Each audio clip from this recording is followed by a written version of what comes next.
பார்த்தீங்கன்னா, அடுத்து வரக்கூடிய மாதம் மார்கழி மாதம். இந்த மார்கழி மாசத்துல பார்த்தீங்கன்னா, கடைசியா நம்ம வீட்டுக்கு எல்லாருமே வந்து காப்பு கட்டுவாங்க. அப்ப அதில என்ன பச்சு பார்ப்போம், வேப்பில பண்ணுவாங்க, கூலப்பூன்னு சொல்லுவாங்க, ஆவாரம் பூன்னு சொல்லுவாங்க. இந்த ஆவாரம் பூ வந்து மருத்துவ குணம் நிறைந்தது. ஆனா இது வந்து நம்ம மனச புரிஞ்சுகிட்டு, நம்ம மனசுல இருக்கக்கூடிய ஆசைய நிறைவேற்றக்கூடிய சக்தி இந்த ஆவாரம் பூக்கு உண்டு. இப்போ நம்ம உறவுகள்ல இருந்து நெறைய பேர் இருப்போம். ஒண்ணு கணவன் மனைவியா இருக்கலாம், அல்ல அண்ணன் தம்பியா இருக்கலாம், அக்கா தங்கச்சியா இருக்கலாம், அல்ல பழகுனவங்களா இருக்கலாம், நண்பர்களா இருக்கலாம், அல்லது வந்து லவ்வர்ஸ்லாம் இருக்கலாம். இவங்கெல்லாம் பார்த்தீங்கன்னா, ஏதோ ஒரு காரணத்தால சின்ன வார்த்தைகள் மனசு வேதனைப்பட்டு பேசாம போயிடுவாங்க. அவங்க யார் என்ன சொன்னாலும் கேட்க மாட்டாங்க இல்லைங்களா? அப்ப இயற்கைக்கு வந்து ரொம்ப ரொம்ப சக்தி அதிகம். அப்ப நீங்க என்ன பண்றீங்கன்னா, உங்களுக்கு யார் பேசணும் அப்படின்னு இருக்கீங்க இல்லைங்களா? அந்த உறவு பேரை மனசார நினைச்சுக்கங்க. நினைச்சுக்கிட்டு உங்க கை நிறைய ஆவாரம் பூ அதை எடுத்துக்கங்க. அதை எடுத்துக்கிட்டு ஓடுற தண்ணி இருக்கு இல்லைங்களா? காவிரி ஆறு, உதாரணத்துக்கு காவிரி ஆறு, உங்க ஊர்ல என்ன ஆறு இருக்கோ அந்த ஆறுல ஓடுற தண்ணியில தான் போடணும். போட்டு இந்த மாதிரி பேர் சொல்லி, எனக்கு இந்த உறவு பேசல, நீங்க தான் எனக்கு பேச தூது போய் சொல்லணும் அப்படின்னு சொன்னீங்கன்னா,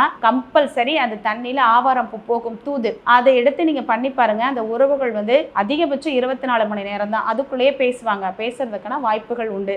ரொம்ப நல்லா இருக்கும். ஏன்னா ஆவாரம் பூ அதாவது எப்படி சொல்லலாம், மன மகிழ்ச்சியை தரக்கூடிய ஒரு சிறந்த பூ.